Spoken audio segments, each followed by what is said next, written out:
another 747. Fuck, I No more. You got a cigar, Ramrod? What do we do here? Who am I? What am I doing here? What does it all mean? Where to? Just hold on a second.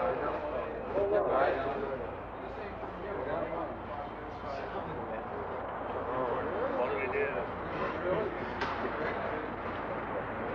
Last minute crisis. Can't live without a last minute crisis this day and age. Oh, one of our guys lost his passport somewhere between here and home. Somewhere. They jettisoned it with the gasoline. Dingy little airport. Yeah, it was all right. Yeah. There was a lot of diversion on board.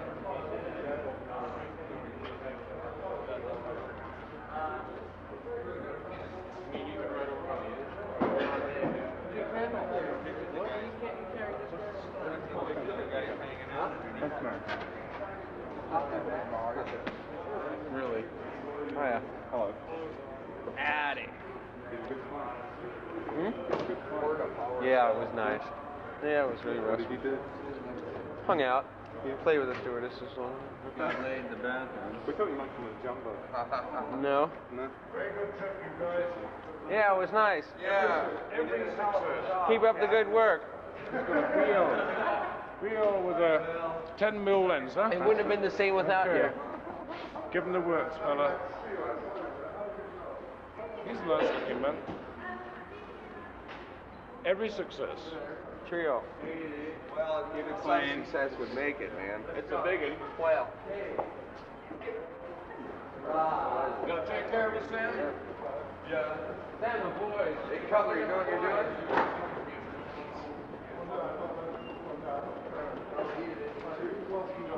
Don't drink the restaurant.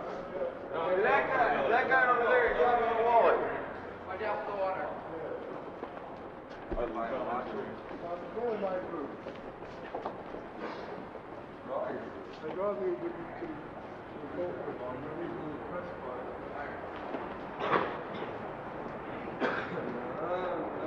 You're just jealous because his jacket looks better than yours.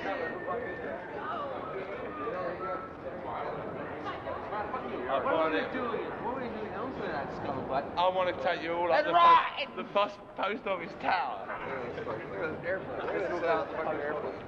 First class sits further forward than the captain. Hey, yes, you're not going on that one.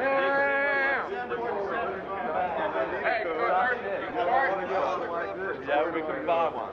Yeah, that's what I mean. Right. I brought some bread. I'll take it. Hey, listen here. We want one of them big ones on the way home. Don't listen to him.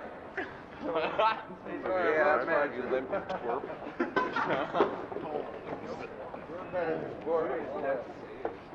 Hey, I remember the one about the short tip and long tip.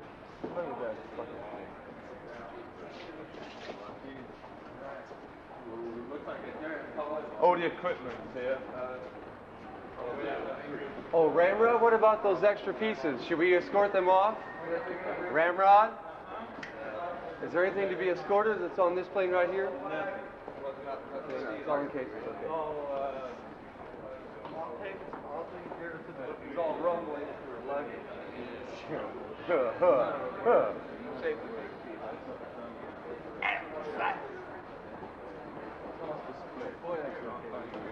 Okay, sure. We'll keep friendly. Okay.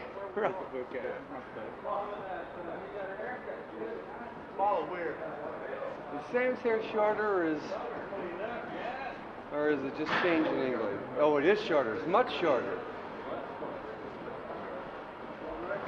I see it all now. Travels with us, or used to be our sound man, is now restricted to California, right around San Francisco, because of having been busted there 3 years ago. Yeah. How do you look upon the English festivals? I haven't been to one yet. You've not heard about them at all? Oh, a little bit, Hyde Park and so forth. You know, I think that it's one of those things. You can't, about a festival, you can't know what it was like unless you were there. You know, you can only sort of extrapolate from your own experience, whatever that's been. And along the lines After of Altamont, festivals. Keith Richards said that the Angels should not be blamed at all, because how can, however many Angels there were there, control 350, 450,000 people? No. In Hyde Park, there were at least 250,000 people there who were controlled. Well, so were they at Woodstock, but there was no control at Woodstock. With Woodstock and Altamont, the same situations were prevailing in terms of how it was for the people there. It was free, essentially, and it was also completely without control of any sort. You know, there were no police. I mean, there's no way you can realistically control that size, really. You can't expect to. The way I saw it, both of those situations being sort of like two sides of the same coin. It's like two ways that kind of expression can go. You know, of a huge number of people and no rules. And one of the ways, obviously, you can go is into a terrible bummer like Altamont, and one of the other ways is into an immensely joyful scene like Woodstock. And they both had their extremes, but they were both sort of characterized by a kind of a, you know, by this heaviness, man, this sort of historical heaviness, you know. Lots of people, more people than you've ever seen in your life, you know. You said that Stan Cutler was regarded as an outlaw. Well, in a manner of speaking, for example, all the media called him a murderer behind Altamont. In reality, he was like the innocent victim of circumstances, just like everybody there was, just like the guy who got killed was, in fact, you know. Does this not bother you at all, really? No, it doesn't, because we've never been those people anyway. I mean, we've never had much approval in front, right? You know, we've always been sort of an outlaw group on our own, just because that's who we are. And so, no, it doesn't. Have your work permits come through now? For the festival, yes. For the other gig, the one at the Lyceum, that would have been at the Lyceum, I don't think so. But I don't really know what sort of machinations are involved, you know. What else can you tell me about the festival scene, you know, in the States? Are festivals going in the States? Right now, they're sort of suspended because of the amount of confusion in the city. What relationship actually do you have with the Angels? Our relationship with the Angels is that we both exist in essentially the same area, and we both know that each other exist, and they outnumber us about 90 to 1, and we get along okay with them. You know, I mean, those guys are guys that we all know. We've known them for years, you know, and we don't have any fight with them, but we do know that they are Hell's Angels, and that they're capable of doing a lot of pretty amazing things, and we just stay out of their way. Have you actually asked them to safeguard or even do any bodyguard work for you? Well, at times they've found themselves in that position. You know, we don't have to ask them to do that, but like when we did the Be-In in the park back in, I forget when, 66, I guess, 67 or 66, the Angels were at that scene strictly just to be there, you know, just Hell's Angels being there, and it seemed like it would be a good thing to be at music and all. And they've sort of found themselves in a position of taking care of lost kids, watching the stage, that kind of thing, you know. They just started doing it. Nobody asked them to do What about it. the relationship with people like the Minutemen or the Weathermen? Well, the Weathermen are a campus phenomena. They don't really stretch out into our aspect of society is not a college trip, and it's not we're part of a whole huge community of head adults, if there's any label, you know. That's who we are, you know. There's a lot of us, and we've been doing what we've been doing for a long time. Movie makers, musicians, painters, craftsmen of every sort, people doing all kinds of things, and that's like what we do. That's what we do, you know. That's the way we live our life. To your knowledge, when the about 500 students came down from Vancouver and raided Washington, came right down as far as Eureka in California. What was the situation? There's a pretty heavy scene in British Columbia, isn't there, at the moment? Haven't been there for about a year, so I don't really know. But I do know that none of that, any waves from that didn't come down as far as where we are in California, Marin County. You know, like whatever they did probably was, You know, I don't know. I don't really know anything about that. What's the situation in the California groups at the moment? With people like the Airplane, I mean, are they splitting? No, everybody's still playing together. The Airplane have gone through a few changes. They have a new drummer now. Yeah, Danny Covington. No, yeah, Joey Covington. Joey That's the Covington. name, right. And Grace Slick was rumored to be leaving as well. No. I see the way the Airplane do what they do is that they work for like 3 months and then they don't do anything for a year. You know, they just goof for a year. And that's kind of like, that's what they do. That's the way they do it. That's the way that's most comfortable to them, I guess, you know. But they're still playing. The Airplane have a spin-off group called Hot Tuna. Have you heard about Hot Tuna? I've heard of them, yeah.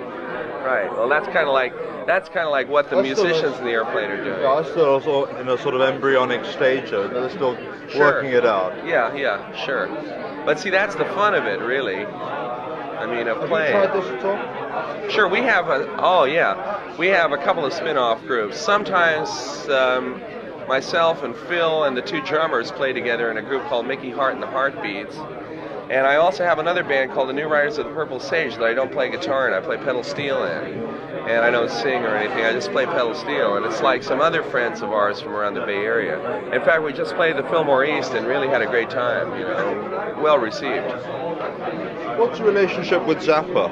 I don't even know Frank, really. I went to one of his recording studios, one of his recording sessions once, you know, but he's got his own scene completely, and he's not from San Francisco or anything, you know, he's from Los Angeles, and that's where he works generally, or New York. Do you regard him as sort of a pioneer of any West Coast scene that was ever happening or is happening now? I would regard him as a kind of a pioneer in music, but not as a pioneer of a scene. You know. Mike's out sync.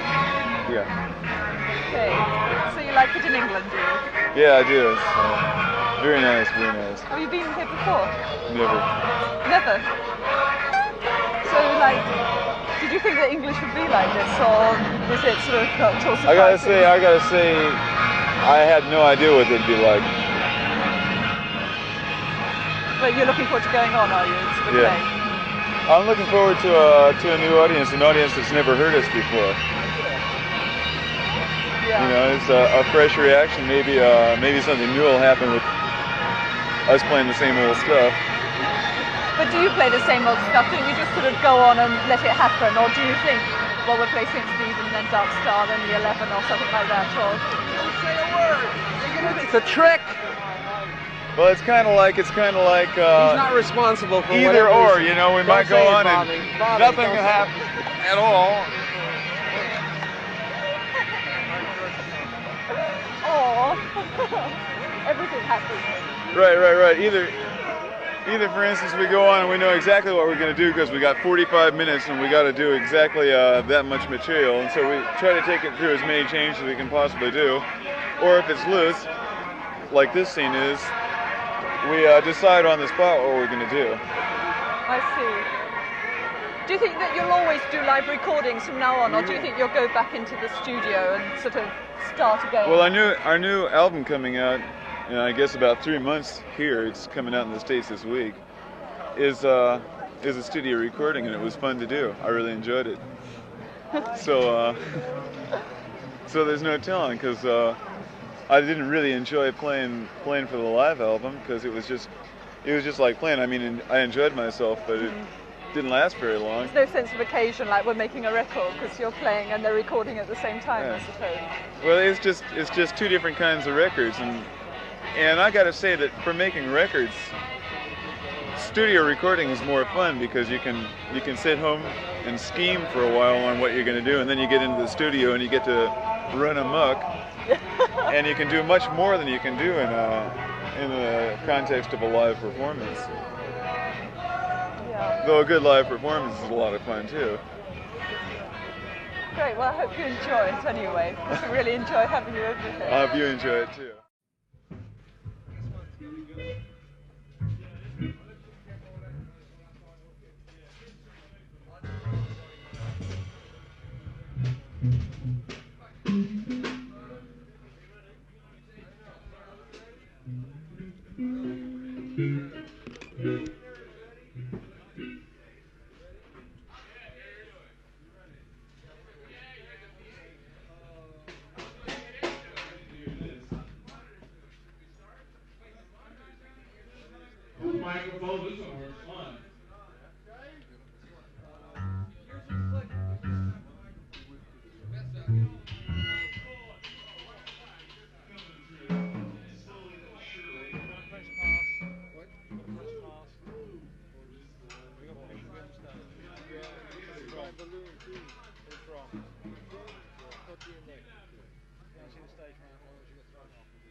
John. Cut.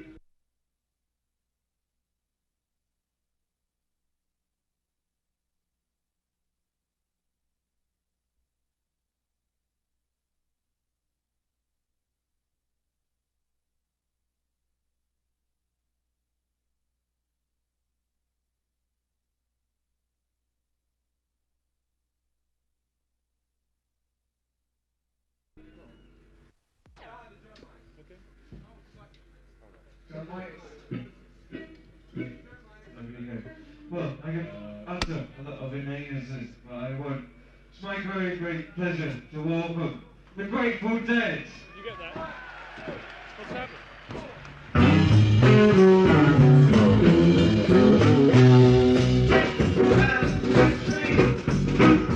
That was a camera which had a fault on it.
'51.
Thank you.